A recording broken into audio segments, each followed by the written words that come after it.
ابو امامہ الباہلی رضی اللہ تعالی عنہ فرماتے ہیں رآنی النبی صلی اللہ علیہ وسلم وانا احرک شفتی، آپ صلی اللہ علیہ وسلم نے مجھے دیکھا کہ میں جب بیٹھا ہوتا تو میرے ہونٹ حرکت کرتے۔ پوچھا یا ابا امامہ بأی شیء تحرک شفتیک، یہ آپ کی ہونٹ حرکت کرتے مجھے نظر آتے ہیں، کیا پڑھتے ہو؟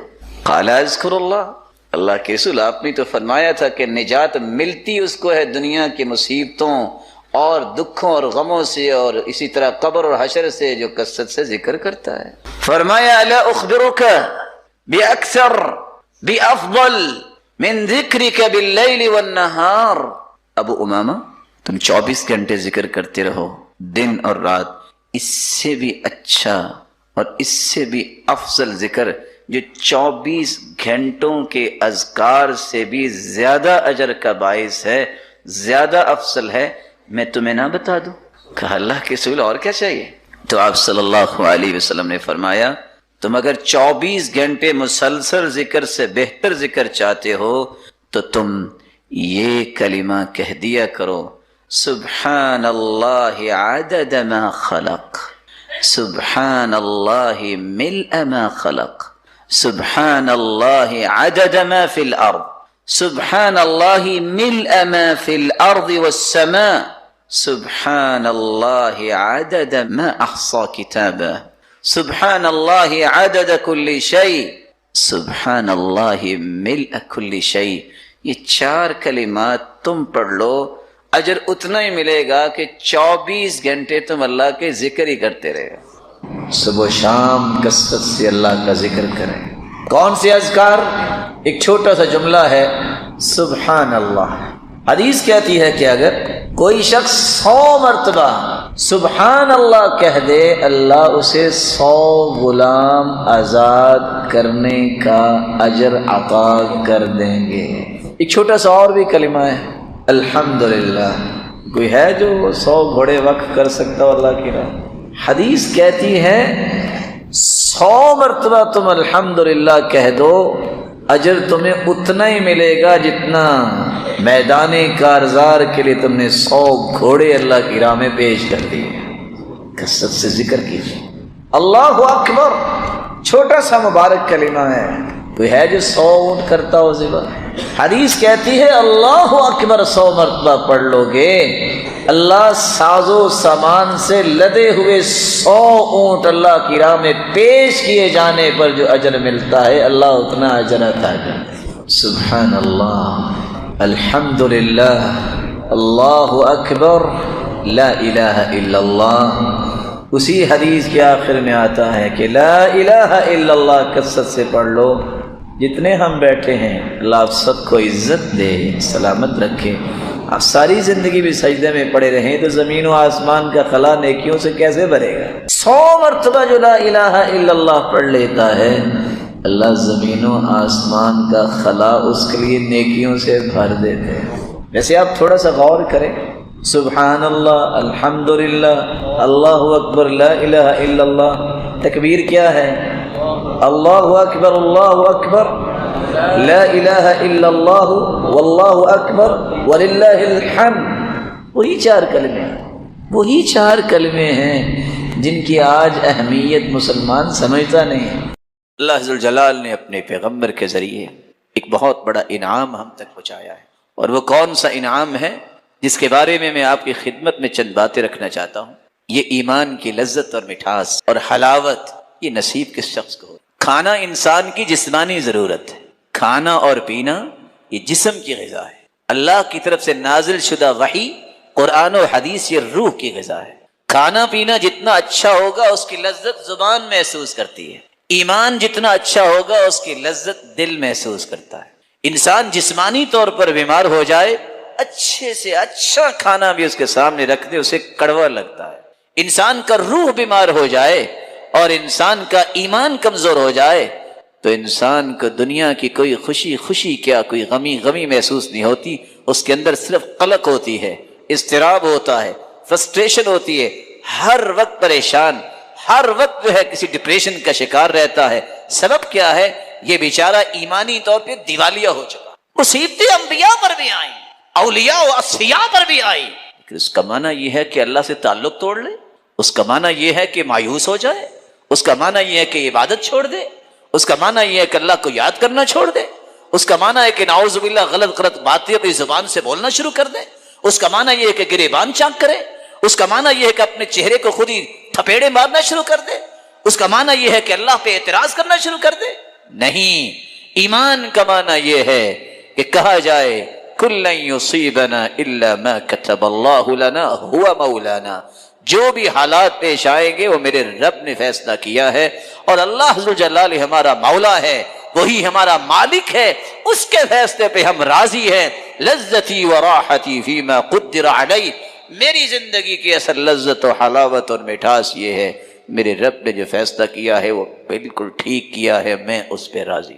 قرآن مجید کی سب سے خوبصورت صورتیں جو فجر کی نماز سے پہلے 2 رکعتوں کے اندر پڑھی جاتی ہیں، قل یا ایھا الکافرون اور قل ھو اللہ احد، بلکہ اس صورت کے الفاظ اللہ کے ہاں اتنا مقام رکھتے ہیں، ان الفاظ کے ساتھ اگر دعا کی جائے تو یہ اسم اعظم بن جاتا ہے، جو بھی دعا کی جائے اللہ اس دعا کو رد نہیں کرتے۔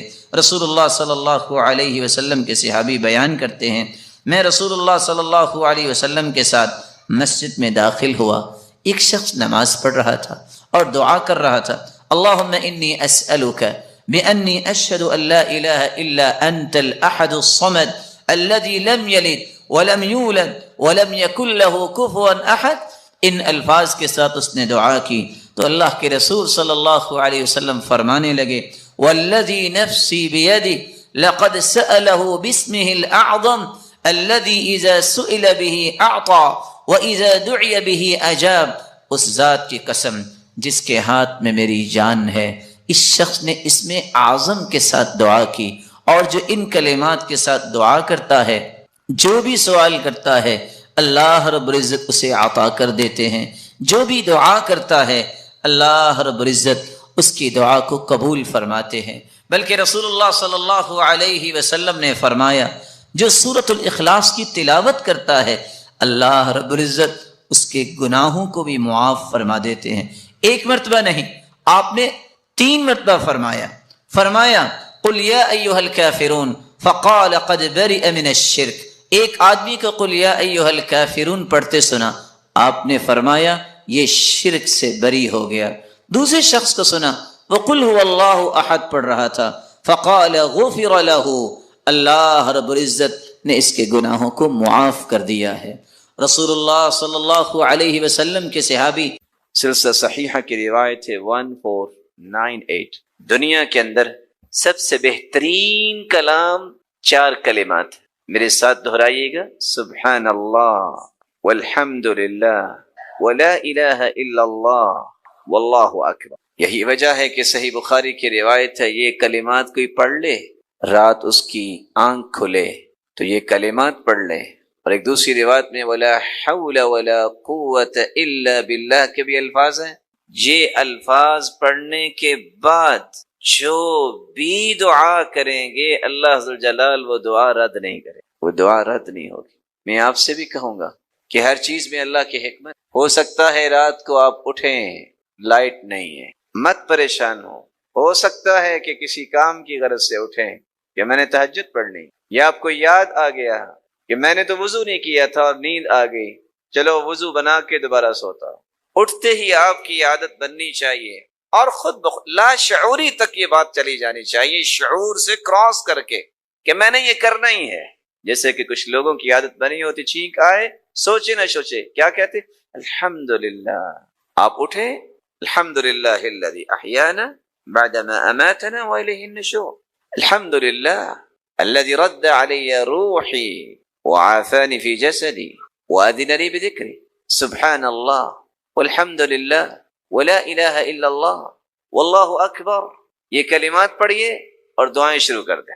اللہم اغفر لی، رب اغفر لی ولوالدی، اللہم اشفنی، اللہم اشفی امی، اللہم اشفی والدی، اللہم اشفی اولادی، اللہم اہدیم سبل السلام، جو دعائیں کرتے ہیں۔ اللہم اکتب لی الفوز والنجاح فی الدنیا والآخرہ، اللہ دنیا اور آخرت میں میرے لیے کامیابیاں لکھ دے۔ جو دعا چاہتے ہیں وہ مانگ لیں، اللہ اسے رد نہیں کریں۔ رسول اللہ صلی اللہ علیہ وآلہ وسلم نے یہاں تک فرمایا کہ یہ افضل ترین کلمات ہی نہیں ہیں کیونکہ اس میں اللہ ذوالجلال کی تعریف، بلکہ یہ بے مثال عمل ہے۔ صحیح مسلم کی روایت 6843 سیدنا ابو ہریرہ رضی اللہ تعالی عنہ سے مروی ہے، من قال حین یصبح وحین یمسی سبحان اللہ وبحمدہ 100 مرہ، جو شخص صبح اور شام 100 مرتبہ یہ کلمات پڑھ لیتا ہے، میرے ساتھ دہرائیے گا، سبحان اللہ وبحمدہ۔ اللہ تعالیٰ کی تقسیم ہے نا کہ کچھ کلمات زبان پہ لائیں تو ابھی زبان ان کا نطق شروع نہیں کرتی کہ پورے جسم میں ایک خوشی کی لہر دوڑ جاتی، اور وہ اللہ کی تعریف، وہ اللہ کے رسول پر درود بھیجنا ہے۔ سبحان اللہ وبحمدہ 100 مرتبہ اگر کوئی کہہ دے، لم يأتي أحد يوم القيامة بأفضل مما جاء به إلا أحد قال مثل ما قال أو زاد عليه۔ قیامت کا دن ہوگا جب اعمال پیش ہو رہے ہوں گے تو 100 مرتبہ سبحان اللہ وبحمدہ کہنے والے کو جو اجر ملے گا، یہ صرف اس کو ہی ملے گا اس سے زیادہ اجر جس نے اس سے زیادہ پڑھا ہوگا، وگرنہ اس جیسا اجر کسی کے نصیب میں نہیں، کیونکہ اس میں اللہ کی تعریف۔ بلکہ صحیح مسلم کی روایت ہے 6847 رسول اللہ صلی اللہ علیہ وسلم نے فرمایا، سیدنا ابو ہریرہ رضی اللہ تعالی عنہ بیان کرتے ہیں، لأن اقول سبحان اللہ، رسول اللہ صلی اللہ علیہ وسلم کا فرمان ہے، لأن اقول سبحان اللہ والحمد للہ ولا الہ الا اللہ واللہ اکبر احب الی مما طلعت علیہ الشمس۔ اللہ اکبر، دنیا اگر ساری کی ساری مجھے مل جائے، اس سے زیادہ میرے نزدیک پیاری چیز یہ ہے کہ میں یہ 4 کلمات کہہ دوں جو پوری دنیا سے بہتر ہیں، سبحان اللہ والحمد للہ ولا الہ الا اللہ واللہ اکبر۔ بلکہ رسول اللہ صلی اللہ علیہ وآلہ وسلم نے فرمایا، صحیح الجامع کی روایت ہے 3214 سیدنا ابو ہریرہ رضی اللہ تعالی عنہ بیان کرتے ہیں، خذوا جنتکم من النار، اگر آگ سے بچنے کی کوئی ڈھال لینا چاہتا ہے تو وہ کیا ہے؟ یہ کہہ دو، سبحان اللہ والحمد للہ ولا الہ الا اللہ واللہ اکبر۔ یہ 4 کلمات قیامت کے دن تمہارے چاروں طرف ڈھال بن جائیں گے، تمہیں جہنم نہیں جانے دے۔ فإنہن یأتین یوم القیامت مقدمات معقبات مجنبات وہن الباقیات الصالحات۔ یہ قیامت کے دن انسان جب جا رہا ہوگا، یہ آگے بھی ہوں گے، پیچھے بھی ہوں گے، دائیں بھی ہوں گے، بلکہ یہی کلمات باقیات الصالحات بنیں گے، باقی رہنے والی ایسی نیکیاں جو نیکیاں انسان کو اللہ کی جنت کا مہمان بنا دے۔ رسول اللہ صلی اللہ علیہ وآلہ وسلم نے تو یہاں تک فرمایا، سیدنا ابو ہریرہ رضی اللہ تعالی عنہ سے مروی ہے، صحیح ترغیب کی روایت ہے 153 نوح علیہ السلام کی وفات کا جب وقت آیا تو انہوں نے اپنے بیٹوں کو بلا کر وصیت کی اور کہا، بیٹو آمرکما بلا الہ الا اللہ، اپنے دونوں بیٹوں سے کہتے ہیں میں تمہیں حکم دیتا ہوں کہ تم کثرت سے لا الہ الا اللہ پڑھنا، فإن السماوات والأرض وما فيهما لو وضعت في كفة الميزان ووضعت لا إله إلا الله في الكفة الأخرى كانت أرجح۔ بیٹو اگر 7 آسمان 7 زمینیں 14 کے 14 طبق ترازو کے ایک پلڑے میں رکھے جائیں اور دوسرے پلڑے میں لا الہ الا اللہ رکھ دیا جائے تو یہ توحید کا کلمہ 14 کے 14 طبق سے بھاری ہوگا۔ وَلَوْ أَنَّ السَّمَاوَاتِ وَالْأَرْضَ كَانَتَا حَلْقَةً فَوُضِعَتْ لَا إِلَهَ إِلَّا اللَّهُ عَلَيْهَا لفصمتها أو لقصمتها وآمركما بسبحان الله وبحمده فإنها صلاة كل شيء وبها يرزق كل شيء۔ میرے بیٹوں میں آپ کو ایک دوسری چیز کی نصیحت بھی کرتا ہوں کہ تم لا الہ الا اللہ کے ساتھ ایک کلمہ اور پڑھا کرو، سبحان اللہ وبحمدہ، سبحان اللہ وبحمدہ۔ اس کلمے سے کیا ہوگا؟ فإنها صلاة كل شيء، ہر چیز کی نماز یہی کلمہ ہے۔ قرآن مجید میں اللہ فرماتے ہیں وَإِن مِّن شَيْءٍ إِلَّا يُسَبِّحُ بِحَمْدِهِ وَلَكِن لَّا تَفْقَهُونَ تَسْبِيحَهُمْ۔ ہر چیز اللہ ذوالجلال کی تسبیح بیان کرتی ہے، پاکی بیان کرتی ہے، لیکن تمہیں سمجھ نہیں ہے کہ پاکی کیسے بیان کرتی۔ اور یہاں اللہ کے رسول صلی اللہ علیہ وسلم فرما رہے ہیں کہ سبحان اللہ وبحمدہ کائنات کی ہر چیز کی نماز ہے، وَبِهَا يُرْزَقُ كُلُّ شَيْءٍ، یہ اس سے بڑا انعام ہے کہ سبحان اللہ وبحمدہ، یہ کلمات اتنے مبارک ہیں، ان کلمات کی وجہ سے ہر ایک کو رزق عطا کیا جاتا۔ تو رزق کی فراوانی اگر کسی کو درکار ہو تو ان کلمات کو کثرت سے پڑھے۔ بلکہ صحیح ترغیب کی ایک روایت ہے 1564، سیدنا انس بن مالک رضی اللہ تعالی عنہ بیان کرتے ہیں جاء رجل بدوی الى رسول اللہ صلی اللہ علیہ وسلم، ایک دیہاتی شخص آیا اللہ کے رسول صلی اللہ علیہ وسلم کے پاس۔ آج کتنے لوگ اس بات پہ پریشان ہوتے ہیں کہ مجھے دیہاتی نہ کہیں۔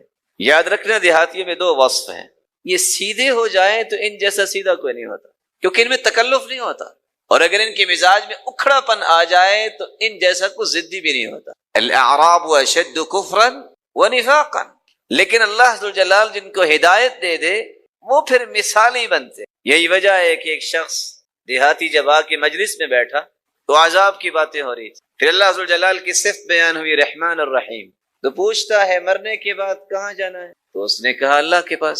کہتے وہ اللہ جو رحمان رحیم ہے؟ کہا جی ہاں۔ کہتے پھر خیر ہے، اس کی صفت ہے نا رحمان رحیم، وہ رحم ضرور کرے گا، بس سیدھے ہو جاؤ، اس کی بات مان لو، پریشانی والی کوئی بات نہیں۔ اگرچہ اس نے بڑی سادگی سے یہ بات کی ہے، لیکن حقیقت یہ ہے کہ اس نے ہر چیز کو بیان کر دیا۔ جاء رجل بدوی الى رسول اللہ صلی اللہ علیہ وسلم فقال یا رسول اللہ صلی اللہ علیہ وسلم